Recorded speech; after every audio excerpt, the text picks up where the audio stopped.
Are proud of the role that we played in the creation of the State of Israel, and we will certainly mark the centenary with pride. This was what Theresa May had to say about the 100-year anniversary of the Balfour Declaration. But what exactly happened on November 2nd, 1917, and what was the Balfour Declaration all about? These 68 words were a historic promise given to the early Zionist movement by the British government for the establishment in Palestine of a national home for the Jewish people. Sir Arthur Balfour, then Foreign Secretary of Britain, wrote in a public letter to a famous British Zionist, Lord Walter Rothschild, which read, His Majesty's government views with favour the establishment in Palestine of a national home for the Jewish people, and will use their best endeavours to facilitate the achievement of this object, it being clearly understood that nothing shall be done which may prejudice the civil and religious rights of existing non-Jewish communities in Palestine, or the rights and political status enjoyed by Jews in any other country. This was just what the Zionists were looking for, as outlined in the First Zionist Congress during its meeting in Basel, Switzerland in 1897. Zionism seeks to establish a home for the Jewish people in Palestine secured under public law.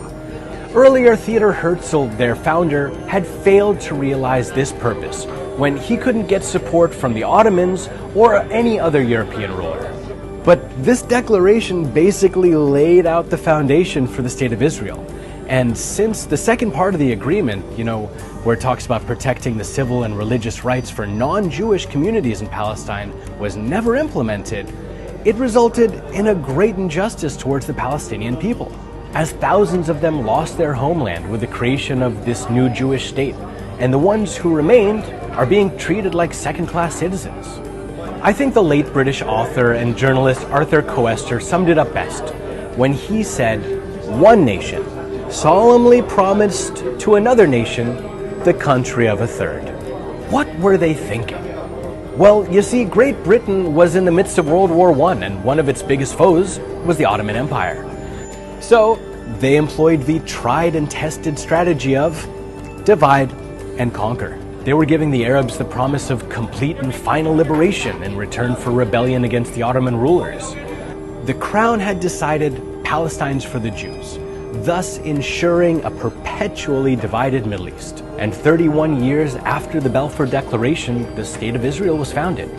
But it's not 100% certain that this was the initial goal of the British government. The results have brought devastating consequences to the Middle East.